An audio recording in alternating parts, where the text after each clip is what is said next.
Arlington, where U.S. Secretary of Defense Pete Hegseth, Joint Chiefs Chairman Dan Kane are set to hold a news conference to give updates on President Trump's decision to strike a trio of Iranian nuclear sites. Let's listen. And overwhelming success. The order we received from our Commander-in-Chief was focused, it was powerful, and it was clear. We devastated the Iranian nuclear program. But it's worth noting the operation did not target Iranian troops or the Iranian people.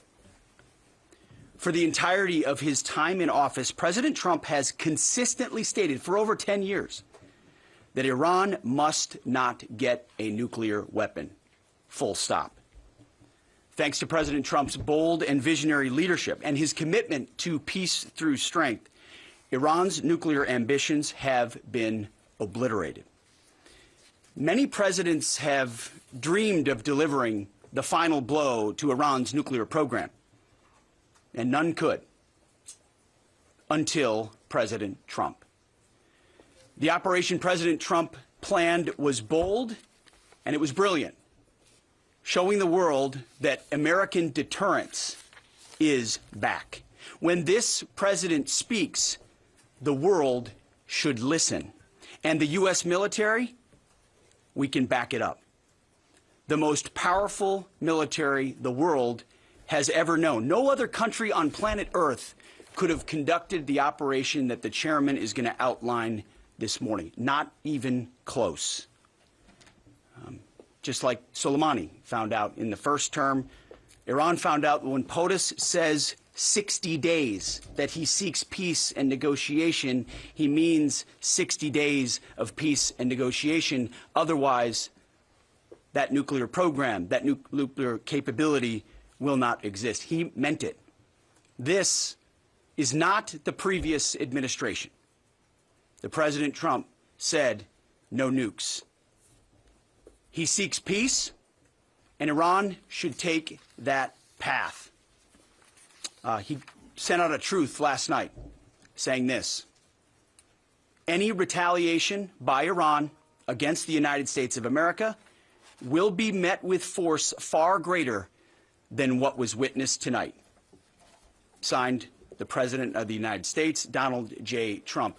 Iran would be smart to heed those words. He's said it before, and he means it. I want to give recognition to the Chairman of the Joint Chiefs of Staff, the Joint Staff, General Eric Kurilla at CENTCOM, who did a phenomenal job, he and his staff, all of CENTCOM. Policy across the board, this was a joint effort, and across the Pentagon effort. I want to recognize the pilots who flew those bombers, who flew those fighters, who flew those refuelers, warriors. I want to recognize the sailors on those destroyers, in those subs, all of them. I want to recognize our soldiers doing air defense, base defense, QRF, warriors, all of them. Every American involved in this operation performed flawlessly. And I want to give recognition to our allies in Israel as well. This is a plan that took months and weeks of positioning and preparation so that we could be ready when the President of the United States called. It took a great deal of precision. It involved misdirection and the highest of operational security. Our B-2s went in and out of downtown Tehran, of these nuclear sites, in and out and back without the world knowing at all. In that way, it was historic. A strike that included the longest B-2 Spirit bomber mission since 2001 and the first operational employment of the MOP, a massive ordnance penetrator. The mission demonstrated to the world the level of joint and allied integration that speak to the strength of our alliance and our joint forces. As President Trump has stated, the United States does not seek war. But let me be clear. We will act swiftly and decisively when our people, our partners, or our interests are threatened. Iran should listen to the President of the United States and know that he means it, every word. I want to give congratulations to our Commander-in-Chief. It was an honor to watch him lead last night and throughout. and to our great American warriors on this successful operation. God bless our troops. God bless America. And we give glory to God for his providence and continue to ask for his protection. I turn it over now to the chairman for specifics. Thank you, Mr. Secretary. Thanks for recognizing all of our folks out there doing our nation's work, and nice to see everybody on this early Sunday morning.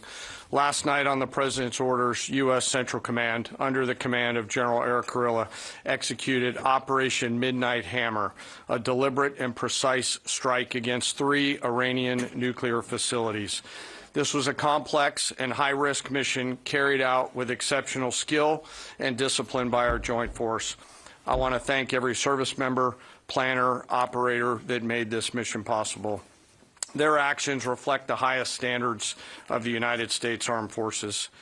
This operation was designed to severely degrade Iran's nuclear weapons infrastructure. It was planned and executed across multiple domains and theaters with coordination that reflects our ability to project power globally with speed and precision at the time and place of our nation's choosing. This was a highly classified mission with very few people in Washington knowing the timing or nature of this plan. I'll refer you to the graphic on the side as I walk you through some of the operational details. At midnight Friday into Saturday morning, a large B-2 strike package comprised of bombers launched from the continental United States. As part of the plan to maintain tactical surprise, part of the package proceeded to the west and into the Pacific as a decoy, a deception effort known only to an extremely small number of planners and key leaders here in Washington and in Tampa. The main strike package, comprised of 7 B-2 Spirit bombers, each with 2 crew members, proceeded quietly to the east with minimal communications. Throughout the 18-hour flight into the target area, the aircraft completed multiple in-flight refuelings. Once over land, the B-2s linked up with escort and support aircraft in a complex, tightly timed maneuver requiring exact synchronization across multiple platforms in a narrow piece of airspace, all done with minimal communications. This type of integration is exactly what our joint force does better than anyone else in the world. At approximately 5 p.m. Eastern Standard Time last night, and just prior to the strike package entering Iran, a U.S. submarine in the Central Command area of responsibility launched more than 24 Tomahawk land attack cruise missiles against key surface infrastructure targets at Esfahan. As the Operation Midnight Hammer strike package entered Iranian airspace, the U.S. employed several deception tactics, including decoys, as the 4th and 5th generation aircraft pushed out in front of the strike package at high altitude and high speed, sweeping in front of the package for enemy fighters and surface-to-air missile threats. The strike package was supported by U.S. Strategic Command, U.S. Transportation Command, U.S. Cyber Command, U.S. Space Command, U.S. Space Force, and U.S. European Command. As the strike package approached Fordo and Natanz, the U.S. protection package employed high-speed suppression weapons to ensure safe passage of the strike package, with fighter assets employing preemptive suppressing fires against any potential Iranian surface-to-air threats. We are currently unaware of any shots fired at the U.S. strike package on the way in. At approximately 6:40 p.m. Eastern Standard Time, 2:10 a.m. Iran time, the lead B-2 dropped 2 GBU-57 massive ordnance penetrator weapons on the first of several aim points at Fordo. As the President stated last night, the remaining bombers then hit their targets as well, with a total of 14 MOPs dropped against 2 nuclear target areas. All 3 Iranian nuclear infrastructure targets were struck between 6:40 p.m. and 7:05 p.m. Eastern Time. Again, that's about 2:10 in the morning local time in Iran, with the Tomahawk missiles being the last to strike at Esfahan to ensure we retain the element of surprise throughout the operation. Following weapons release, the Midnight Hammer strike package exited Iranian airspace and the package began its return home. We are unaware of any shots fired at the package on the way out. Iran's fighters did not fly, and it appears that Iran's surface-to-air missile systems did not see us. Throughout the mission, we retained the element of surprise. In total, U.S. forces employed approximately 75 precision-guided weapons during this operation. This included, as the President stated last night, 14 30,000-pound GBU-57 massive ordnance penetrators, marking the first ever operational use of this weapon. I know that battle damage is of great interest. Final battle damage will take some time, but initial battle damage assessments indicate that all three sites sustained extremely severe damage and destruction. More than 125 U.S. aircraft participated in this mission, including B-2 stealth bombers, multiple flights of fourth and fifth generation fighters, dozens and dozens of air refueling tankers, a guided missile submarine, and a full array of intelligence, surveillance, and reconnaissance aircraft, as well as hundreds of maintenance and operational professionals. As the Secretary said, this was the largest B-2 operational strike in U.S. history and the second longest B-2 mission ever flown, exceeded only by those in the days following 9/11. Well prior to the strike, General Kurilla elevated force protection measures across the region, especially in Iraq, Syria, and the Gulf.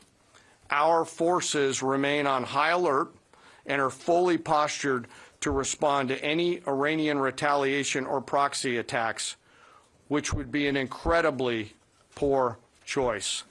We will defend ourselves. The safety of our service members and civilians remains our highest priority. This mission demonstrates the unmatched reach, coordination, and capability of the United States military. In just a matter of weeks, this went from strategic planning to global execution. This operation underscores the unmatched capabilities and global reach of the United States military. As the President clearly said last night, no other military in the world could have done this. I join the President and the Secretary in being incredibly proud of the air crews, naval forces, cyber operators, planners, and support teams, and commanders who made this mission possible. It is their skill, discipline, and teamwork that makes this operation possible. I am particularly proud of our discipline related to operational security, something that was of great concern to the President, the Secretary, General Kurilla, and me, and we will continue to focus on this. As we stand here this morning, many assets are still airborne, and we have hundreds deployed. I ask that we keep our warfighters on their way home and our deployed service member in our thoughts. Our joint force remains ready to defend the United States, our troops, and our interests in the region. Thank you very much. We will take a few questions, Phil. Me? Yeah. So, is regime change off the table, Mr. Secretary? And to the Chairman, you said the battle damage assessment is still ongoing, but do you believe that some nuclear capability in Iran remains? This mission was not and has not been about regime change. The President authorized a precision operation to neutralize the threats to our national interests posed by the Iranian nuclear program and the collective self-defense of our troops and our ally Israel. Thanks for your question. I think BDA is still pending, and it would be way too early for me to comment on what may or may not still be there. But thanks for the question. Green. No, behind you. excuse me, Mr. Secretary, can you tell me, was there a particular moment when the president decided to pull the trigger on this operation where he said, now, rather than being, something in the holster, now we're going to pull the trigger on it? I would just say, having the opportunity to witness his leadership, he was fully committed to the peace process, wanted a negotiated outcome, gave Iran every single opportunity, and unfortunately was met by stonewalling, which is why he gave them plenty of time to continue to come to the table and give up enrichment, give up the nuclear program. But there was I won't say the particular moment, there was certainly a moment in time where he realized that it had to be a certain action taken in order to minimize the threat to us and our troops. Yeah. General, you say that General Kurilla increased force protection in Iraq, Syria, and Gulf, in those areas. Were they given any advance warning the attacks were coming? And also, Mr. Secretary, when were congressional leaders notified? How long before the attacks took place? Sir, to your first question, the risk has clearly been rising over the last few weeks in the region. Based on that and not a particular awareness of this operation, we've made smart decisions to minimize the risk to U.S. forces in the region. So they were given no advance warning? No, sir. In congressional? They were notified after the planes were safely out. Well, we complied with the notification requirements of the War Powers Act. After the attacks, they were notified? They were immediately thereafter. Yes. Thank you, Secretary. Two quick questions. Do you believe you completely destroyed Iranian nuclear program? And how about Iranian ballistic missiles? Your ally at Israel always saying that is biggest threat. And second question is very important. What will be your next step if Iran or militias under Iranian influence in the region attack U.S. interests or allies in the region? And you can chime in on this too, Mr. Chairman. The battle damage assessment is ongoing, but our initial assessment, as the chairman said, is that all of our precision munitions struck where we wanted them to strike and had the desired effect. Which means especially in Fordo, which was the primary target here, we believe we achieved destruction of capabilities there. Ultimately, wherever it may be, whether it's in Iraq or Syria or bases in the Gulf, as the president said, it would be as the chairman said, it would be a very bad idea for Iran or its proxies to attempt to attack American forces. Yes. Thank you, Mr. Secretary. Regarding retaliations, Iran and North Korea are cooperating on nuclear and missile development. Do you think there is a possibility that Iran, North Korea, and the other forces, such as China, will join forces to retaliate against the United States? Well, unfortunately, because of the policies under the previous administration, we drove those countries together, and ultimately that creates a challenging environment.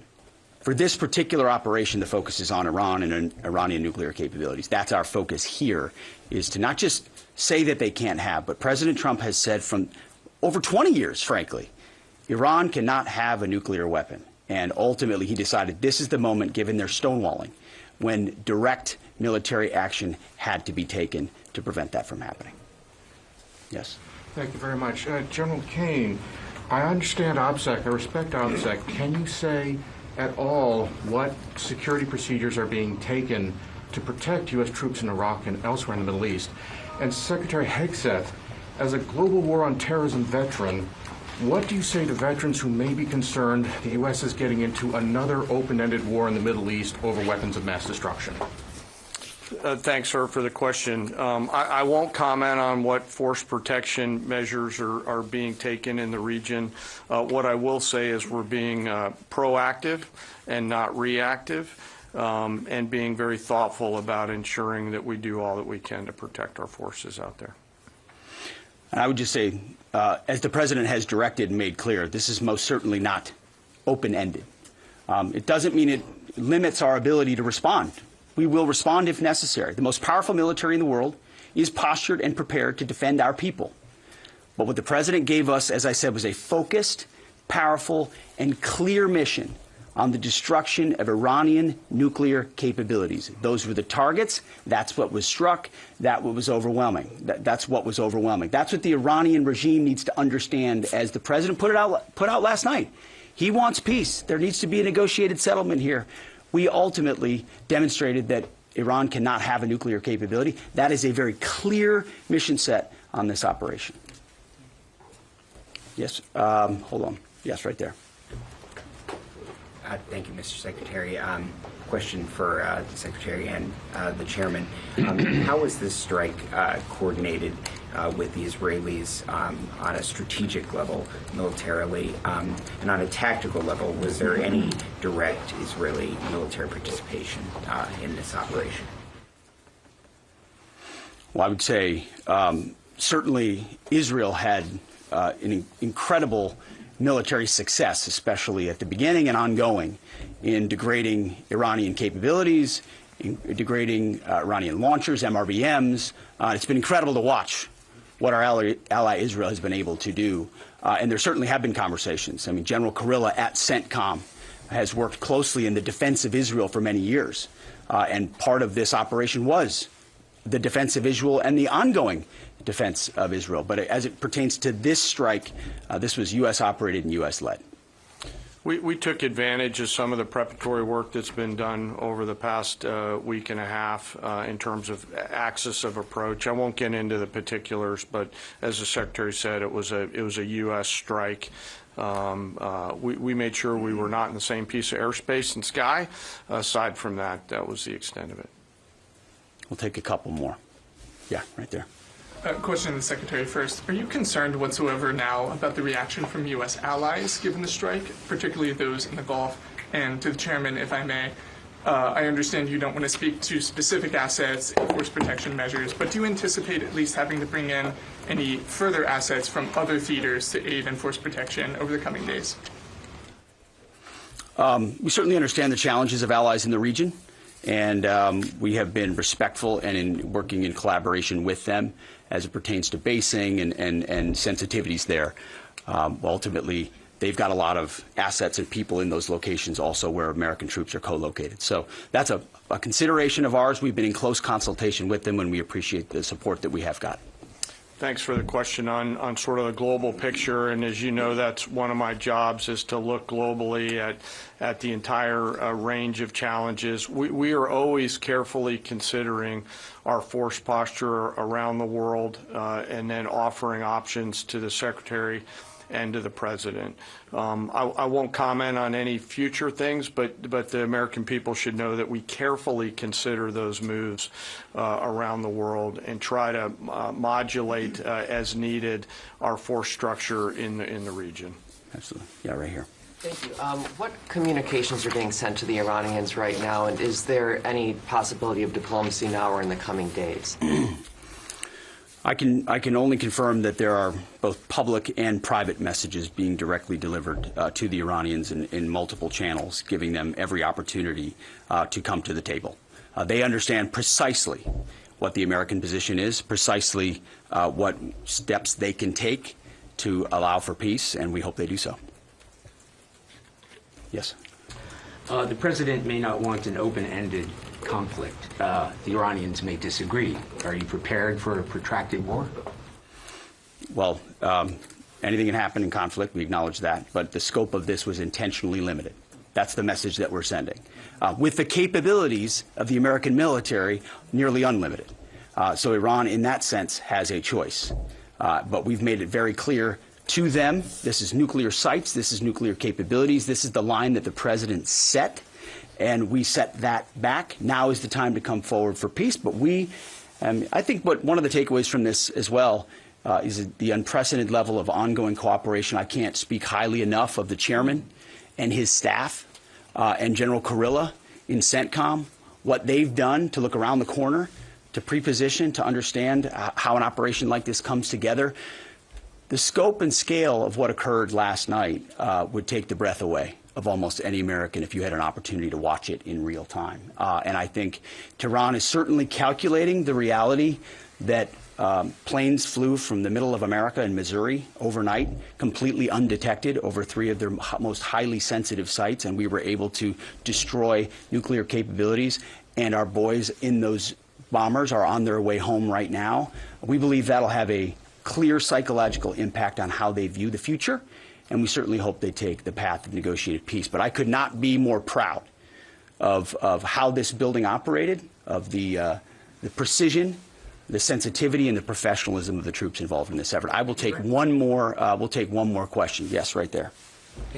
Thank you, Mr. Secretary. Concerning the justification for these strikes, in March, the Office of the Director of National Intelligence released their threat assessment, concluding, quote, Iran is not building a nuclear weapon, and Khamenei has not authorized the nuclear programs he suspended in 2003, unquote. So what new intelligence does the U.S. have since then that the Iranians have changed their position on nuclear weapons?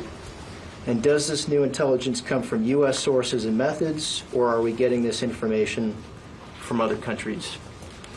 Well, I would just simply say that the President's made it very clear. He's looked at all of this, all of the intelligence, all of the information, and come to the conclusion that the Iranian nuclear program is a threat, and was willing to take this precision operation to neutralize that threat in order to advance American national interests, reduce the Iranian nuclear program, and obviously collective self-defense of ourselves and our allies. So he looked at all of it, understood the nature of the threat, and took bold action I think the American people would expect in a commander-in-chief. That's all we've got. Thank you very much. Appreciate it. Mr. Chairman. Mr. Chairman, do you have any of the WC-135s up to check for radioactive material in the atmosphere?